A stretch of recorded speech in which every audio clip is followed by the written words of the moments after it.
அது ஒரு அடர்ந்த காடு. மாலை நேரம் அது. ஒரு குளத்தின் கரையில் சில காட்டு எருமைகள் மேய்ந்து கொண்டிருந்தன. பசியோடு அங்கு வந்த சுமார் 5 சிங்கங்கள் அந்த மாட்டுக் கூட்டத்திற்குள் பாய்ந்து எதையாவது பிடிக்க முயற்சி செய்தது. எல்லா மாடுகளும் கலைந்து வெவ்வேறு திசையில் ஓடிவிட்டன. ஒரு குறிப்பிட்ட காட்டு எருமையின் முதுகின் பின்புறத்தில் ஒரு சிங்கம் அதை கவ்வியது. 2 சிங்கங்கள் அதன் பின் தொடைகளை கவ்விக்கொண்டன. கொஞ்சம் கொஞ்சமாய் அதை கடிக்க ஆரம்பித்தன. இந்த சூழ்நிலையில் அந்த காட்டு எருமை தனக்கு இருந்த பலனையெல்லாம் ஒன்று சேர்த்து கொஞ்சம் கொஞ்சமாக அந்த குளத்தினுள் நடக்க ஆரம்பித்தது.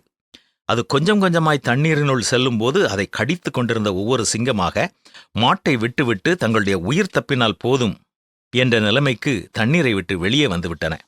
முதலில் கடித்த ஒரே ஒரு சிங்கம் மட்டும் தொடர்ந்து கடித்துக் கொண்டிருந்த பொழுது முட்டளவு தண்ணீருக்குள்ளே சென்ற காட்டெருமை பின்னால் திரும்பி தன்னுடைய கொம்பினால் அந்த காட்டு எருமையை தாக்க பிரயாசப்பட்டது. தண்ணீரினுள் எதையும் செய்ய முடியாத அந்த சிங்கம் மாட்டின் முதுகில் கவ்வியிருந்ததை விட்டுவிட்டது. அப்பொழுது தன்னுடைய முழு பலத்தினால் அந்த காட்டு எருமை அந்த சிங்கத்தை தன்னுடைய கொம்பினால் ஆழமாக காயப்படுத்தியது. வேதனை தாங்காத சிங்கம் உயிர் பிழைத்தால் போதும் என்று காட்டெருமையை விட்டுவிட்டு ஓடிவிட்டது. கடைசியாக இது உயிர் தப்பியது. இந்த காட்டு எருமையிடமிருந்து நாம் கற்றுக்கொள்ளக்கூடிய பாடம் என்ன? நமக்கு எதிராக எத்தனை போராட்டங்கள் வந்தாலும் ஞானத்தோடும் நிதானத்தோடும் கடின முயற்சி எடுக்கும் பொழுது கடவுளும் நமக்கு உதவி செய்கிறார் என்பதை உணர்ந்து கொள்ள வேண்டும். எந்த சூழ்நிலையிலும் கடின உழைப்பும் விடாமுயற்சியும் நிச்சயம் நம்மை பாதுகாக்கும்.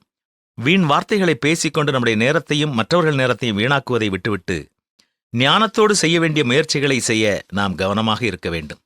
சகல பிரயாசத்தினாலும் பிரயோஜனமுண்டு, உதடுகளின் பேச்சோ வறுமையை மாத்திரம் தரும் என்பதுதான் பரிசுத்த வேதமும் நமக்கு கற்றுத்தரும் சத்தியம். என்ன, கடைபிடிப்போமா?